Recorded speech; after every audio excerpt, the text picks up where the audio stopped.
একবার কল্পনা করুন আপনি সমুদ্রের তীরে দাঁড়িয়ে আছেন। দূরে ধীরে ধীরে একটি বিশাল কন্টেইনার জাহাজ আপনার দিকে এগিয়ে আসছে। এত বড় যে প্রথম দেখায় মনে হতে পারে যেন সমুদ্রের উপর একটি বহুতল ভবন ভাসছে। এটির দৈর্ঘ্য প্রায় ৪০০ মিটার, অর্থাৎ ৪টি আন্তর্জাতিক মানের ফুটবল মাঠ একসাথে রাখলেও তার সমান হবে না। উচ্চতা এমন যে ২০ তলা একটি ভবনও এর পাশে ছোট মনে হতে পারে। আর ওজন কয়েক লক্ষ টন। প্রশ্ন হলো এত বিশাল একটি জিনিস কিভাবে তৈরি করা হয়? কোথা থেকে শুরু হয় এর যাত্রা? কে প্রথমে সিদ্ধান্ত নেয় যে একটি জাহাজ কেমন হবে? আর হাজার হাজার টন স্টিলকে কিভাবে এমনভাবে জোড়া লাগানো হয় যাতে এটি বছরের পর বছর উত্তাল সমুদ্রের ঢেউ, ঝড় আর হাজার হাজার টন মালপত্র বহন করতে পারে? মজার বিষয় হলো এত বড় একটি জাহাজের জন্ম কোনো কারখানায় নয়, বরং শুরু হয় একটি কম্পিউটারের পর্দায়। আজ আমরা সেই পুরো যাত্রা অনুসরণ করব, একটি খালি ডিজাইন থেকে শুরু করে সমুদ্রে প্রথমবার ভেসে ওঠা পর্যন্ত। ভিডিওটি শেষে আপনি বুঝতে পারবেন একটি বিশাল জাহাজ শুধু স্টিল দিয়ে তৈরি হয় না, এর সঙ্গে জড়িয়ে থাকে হাজার হাজার মানুষের দক্ষতা, বছরের পর বছর গবেষণা আর এমন কিছু প্রযুক্তি যা না দেখলে বিশ্বাস করা কঠিন। চলুন তাহলে শুরু করা যাক। সবকিছু শুরু হয় একজন গ্রাহকের চাহিদা থেকে। ধরুন একটি আন্তর্জাতিক শিপিং কোম্পানি নতুন একটি কন্টেইনার জাহাজ তৈরি করতে চায়। তারা শুধু বলে না, আমাদের একটি বড় জাহাজ দরকার, বরং তারা নির্দিষ্ট কিছু শর্ত দেয়। জাহাজটি কতগুলো কন্টেইনার বহন করবে, কত দ্রুত চলবে, কোন কোন সমুদ্র পথে চলবে, কত কম জ্বালানিতে কত বেশি মাল পরিবহন করবে। এই প্রশ্নগুলোর উত্তরই ঠিক করে দেয় জাহাজের ভবিষ্যৎ। এরপর শুরু হয় প্রকৌশলীদের কাজ। একটি বিশাল দল নৌ প্রকৌশলী, marine designer, structural engineer, electrical বিশেষজ্ঞ সবাই মিলে কয়েক মাস ধরে শুধু এই ডিজাইন নিয়েই কাজ করেন। তারা কম্পিউটারে জাহাজের 3D মডেল তৈরি করেন। জাহাজের প্রতিটি অংশ আলাদা আলাদা করে ডিজাইন করা হয়। কোথায় থাকবে ইঞ্জিন, কোথায় থাকবে জ্বালানির ট্যাঙ্ক, কোথায় থাকবে ক্রুদের থাকার জায়গা।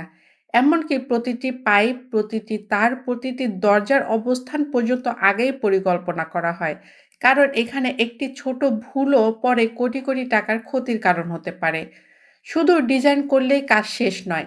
এরপর শুরু হয় ভার্চুয়াল পরীক্ষা। কম্পিউটারের সাহায্যে দেখা হয় যদি বিশাল ঢেউ জাহাজের গায়ে আঘাত করে তাহলে কি হবে? যদি প্রচণ্ড ঝড়ে পড়ে, যদি জাহাজের হাজার হাজার টন কন্টেনার একপাশে বেশি চাপ সৃষ্টি করে, সব পরিস্থিতি আগে কম্পিউটারে পরীক্ষা করা হয়।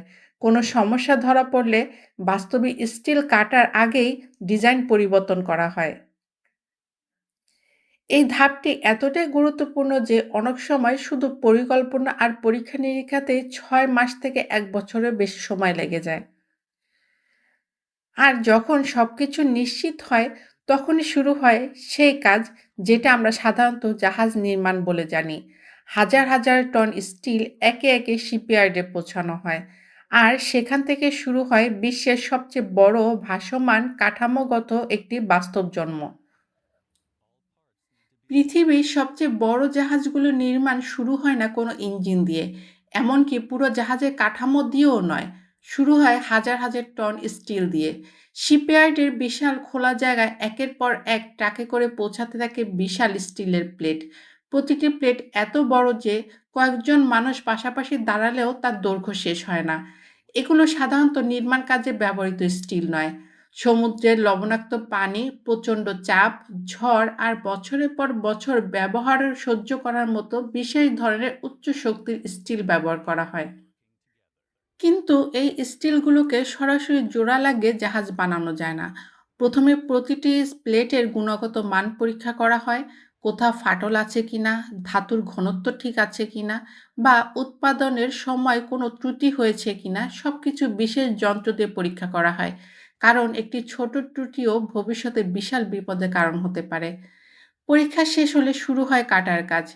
আগে এই কাজ মানুষ হাতে করত। এখন অধিকাংশ আধুনিক শিপইয়ার্ডে বিশাল সিএনসি কাটিং মেশিন এর মাধ্যমে প্লাজমা কাটার ব্যবহার করা হয়। কম্পিউটারে আগে থেকেই জাহাজের প্রতিটি অংশের নকশা দেওয়া থাকে। সেই নকশা অনুযায়ী মেশিন মিলিমিটারেরও কম ভুলে স্টিল কেটে ফেলে। দূর থেকে দেখলে মনে হবে যেন কোনো বিশাল রোবট ধাতুর উপর ছবি আঁকছে। স্টিল কাটার সময় চারিদিকে আগুনে ফুলকি ছড়িয়ে পড়ে। 1000 ডিগ্রিরও বেশি তাপমাত্রায় ধাতু গলে নির্দিষ্ট আকারে কেটে যায়। পুরো শিপইয়ার্ড তখন যেন বিশাল এক আগুনের কারখানা। কিন্তু শুধু প্লেট কেটে রাখলেই তো জাহাজ তৈরি হবে না। এরপর প্রতিটি অংশকে বাঁকানো হয়, কারণ জাহাজের গায়ের কোনো অংশই পুরোপুরি সমান নয়। বিশেষ করে নিচের অংশ, যাকে হাল বলা হয়, সেটি এমনভাবে বাঁকানো হয় যাতে জাহাজে সহজে পানির উপর ভেসে থাকতে পারে এবং কম শক্তিতে এগিয়ে যেতে পারে। এই বাঁকানো কাজটিও অত্যন্ত জটিল। বিশাল হাইড্রোলিক প্রেস এর সাহায্যে শত শত টন চাপ প্রয়োগ করে স্টিলকে ধীরে ধীরে প্রয়োজনীয় আকৃতি দেওয়া হয়। এরপর আসে ওয়েল্ডিংয়ের পালা। অনেকে ভাবেন পুরো জাহাজ এক জায়গায় দাঁড় করিয়ে ধীরে ধীরে তৈরি করা হয়। আসলে বাস্তবে বিষয়টি একেবারেই ভিন্ন। আজকের আধুনিক জাহাজগুলো একেবারে তৈরি হয় না, বরং এগুলো তৈরি হয় অনেকগুলো বিশাল ব্লক বা মডিউল আকারে। এক একটি মডিউল দেখতে ছোট একটি বাড়ির মতো বড় মনে হতে পারে। কোনো মডিউলে থাকবে ইঞ্জিন রুমের অংশ, কোনটিতে থাকবে কন্টেইনার রাখার অংশ, কোনটিতে থাকবে ক্রুদের থাকার কেবিন। আবার কোনো মডিউল আগে থেকে পাইপ, বৈদ্যুতিক তার, সিঁড়ি, দরজা সবকিছু বসিয়ে দেওয়া হয়। অর্থাৎ পুরো জাহাজকে ছোট ছোট বড় বড় শত শত টুকরোতে ভাগ করে আলাদা আলাদা কারখানায় একসঙ্গে তৈরি করা হয়। এতে সময় অনেক কম লাগে।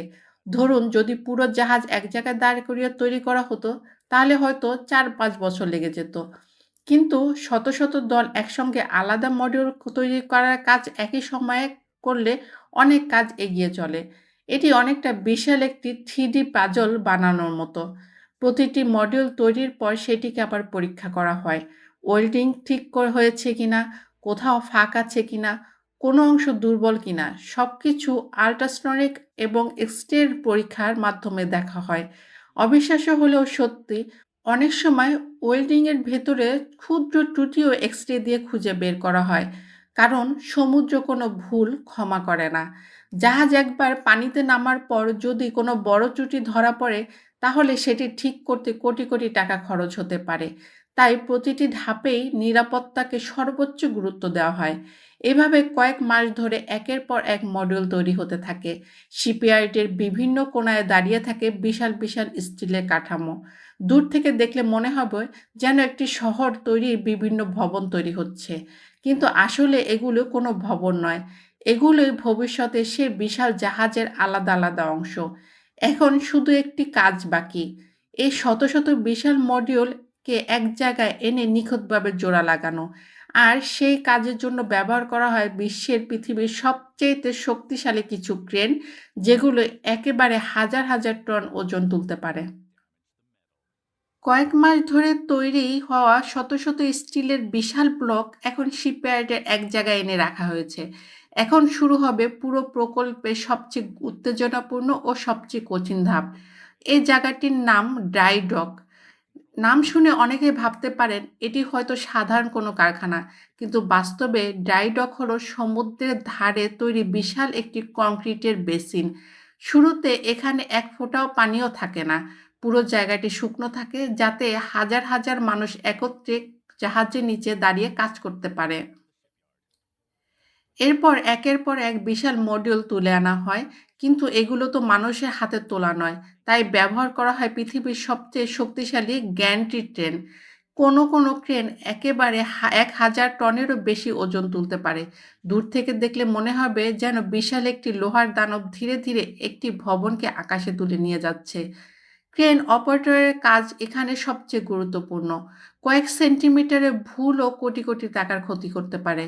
তাই প্রতিটি মডিউল ধীরে ধীরে নামিয়ে এমনভাবে বসানো হয় যেন একটি বিশাল পাজলের টুকরো নিজের জায়গায় ঠিকমতো বসে যায়। প্রথমে জাহাজের নিচের অংশ বা হাল তৈরি হয়। তারপর ধীরে ধীরে দুই পাশ, মাঝের অংশ এবং উপরের ডেক যুক্ত হতে থাকে। প্রতিটি অংশ জোড়া লাগানোর পর হাজার হাজার মিটার ওয়েল্ডিং করা হয়। একটি বড় কন্টেইনার জাহাজের ওয়েল্ডিংয়ের মোট দৈর্ঘ্য কয়েকশো কিলোমিটার পর্যন্ত হতে পারে। অর্থাৎ ঢাকা শহরের এক প্রান্ত থেকে আরেক প্রান্ত পর্যন্ত যত রাস্তা তার সমান দৈর্ঘ্যের ওয়েল্ডিং একটি জাহাজে করা হয়। শুধু বাইরের কাঠামো তৈরি করলে কাজ শেষ নয়, এখন শুরু হয় ভিতরের কাজ। জাহাজের ইঞ্জিন বসানো, আর এই ইঞ্জিন সাধারণ গাড়ির ইঞ্জিনের মতো নয়। একটি বড় কন্টেইনার জাহাজের প্রধান ইঞ্জিন কয়েকতলা ভবনের সমান উঁচু হতে পারে। এর ওজন কয়েক হাজার টন। এই ইঞ্জিন এত শক্তিশালী যে একাই হাজার হাজার কন্টেইনার বোঝাই জাহাজকে সমুদ্রের উপর দিয়ে এগিয়ে নিতে পারে।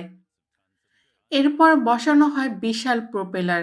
কোনো প্রোপেলারের ব্যাস 10 মিটারেরও বেশি। প্রতিটি ব্লেড এমনভাবে ডিজাইন করা হয় যাতে কম জ্বালানি খরচে সর্বোচ্চ গতি পাওয়া যায়। এরপর শুরু হয় পাইপলাইন, বৈদ্যুতিক তার, navigation system, radar, GPS, fire safety, যোগাযোগ ব্যবস্থা, কন্ট্রোল রুম, ক্রুদের থাকার জায়গার তৈরির কাজ। একটি বড় জাহাজের ভেতরে কয়েকশো কিলোমিটার বৈদ্যুতিক তার ব্যবহার করা হয়। পানির পাইপ, জ্বালানির পাইপ, কুলিং সিস্টেম সব মিলিয়ে ভেতরটা অনেকটাই ছোট একটি শহরের মতো। সবকিছু বসানোর পর আসে রং করার পালা। সমুদ্রের লবণাক্ত পানি ধাতুর সবচেয়ে বড় শত্রু, তাই জাহাজের গায়ে একটির পর একটি বিশেষ কোডিং দেওয়া হয়। নিচের অংশে এমন রং ব্যবহার করা হয় যাতে শ্যাওলা বা সামুদ্রিক প্রাণী সহজে আটকে না থাকে। এতে জাহাজের গতি ঠিক থাকে এবং জ্বালানিও কম খরচ হয়। অবশেষে আসে সেই দিন যার জন্য হাজার হাজার মানুষ মাসের পর মাস অপেক্ষা করে। ড্রাই ডকের বিশাল দরজা খুলে দেওয়া হয়। ধীরে ধীরে সমুদ্রের পানি ভেতরে প্রবেশ করতে শুরু করে। কয়েক ঘন্টার মধ্যেই পুরো ডক পানিতে ভরে যায়। তারপর প্রথমবারের মতো বিশাল জাহাজটি পানির উপর ভেসে ওঠে। এটি শুধু একটি প্রযুক্তিগত পরীক্ষা নয়, বরং পুরো শিপইয়ার্ডের জন্য আবেগের মুহূর্ত। কারণ এতদিন ধরে যে কাঠামোটি কংক্রিটের উপর দাঁড়িয়ে ছিল, সেটি এবার সত্যি জাহাজে পরিণত হয়েছে। কিন্তু এখনও কাজ শেষ হয়নি। এখন শুরু হয় সি ট্রায়াল। জাহাজটিকে খোলা সমুদ্রে নিয়ে যাওয়া হয়। সেখানে ইঞ্জিনের শক্তি পরীক্ষা করা হয়, সর্বোচ্চ গতি কত, ব্রেক করলে কি হয়, বাঁক নিতে কত সময় লাগে, ঝড়ো ঢেউর জাহাজ কেমন আচরণ করে, সব কিছু বাস্তবে পরীক্ষা করা হয়। কখনো কখনো এই পরীক্ষার সময় ছোটোখাটো সমস্যা ধরা পড়ে। তখন জাহাজ আবার শিপইয়ার্ডে ফিরিয়ে এনে সেগুলো ঠিক করা হয়। সব পরীক্ষায় সফল হওয়ার পর জাহাজটি আনুষ্ঠানিকভাবে মালিকের হাতে তুলে দেওয়া হয়। আর এরপরে শুরু হয় তার প্রকৃত জীবন। হয়তো সেটি এশিয়া থেকে ইউরোপে পণ্য নিয়ে যাবে, হয়তো হাজার হাজার কন্টেইনারে ভরে পৃথিবীর এক প্রান্ত থেকে অন্য প্রান্তে খাদ্য, পোশাক, গাড়ির যন্ত্রাংশ কিংবা আপনার হাতে থাকা মোবাইল ফোনের অংশ পৌঁছে দিবে। মজার বিষয় হলো, আমরা যখন অনলাইনে কোনো পণ্য অর্ডার করি, তখন কম সময়ে ভাবি এই পণ্যটি হয়তো কয়েক মাস আগে এমনই কোনো বিশাল জাহাজে করে হাজার হাজার কিলোমিটার সমুদ্র পাড়ি দিয়ে এসেছে। একটি বড় জাহাজ তৈরি হতে সাধারণত 2 থেকে 3 বছর সময় লাগে। এতে কাজ করেন হাজার হাজার প্রকৌশলী, welder, designer, electrician, crane operator এবং আরও অসংখ্য দক্ষ কর্মী। তাদের অনেকের নাম আমরা কখনো জানি না, কিন্তু তাদের পরিশ্রমের ফলে আজ বিশ্বের প্রায় 90% আন্তর্জাতিক বাণিজ্য সমুদ্রপথে সম্ভব হচ্ছে। তাই পরের বার যখন সমুদ্রে একটি বিশাল জাহাজ দেখবেন, শুধু স্টিলের তৈরি একটি যানবাহন দেখবেন না, দেখবেন হাজার মানুষের দক্ষ স্বপ্ন আর বছরের পর বছর গড়ে ওঠা প্রকৌশলীদের এক অসাধারণ সৃষ্টি। ভিডিওটি ভালো লাগলে লাইক দিন, কমেন্টসে আপনার অনুভূতি জানান এবং চ্যানেলটি সাবস্ক্রাইব করে আমাদের সাথেই থাকুন।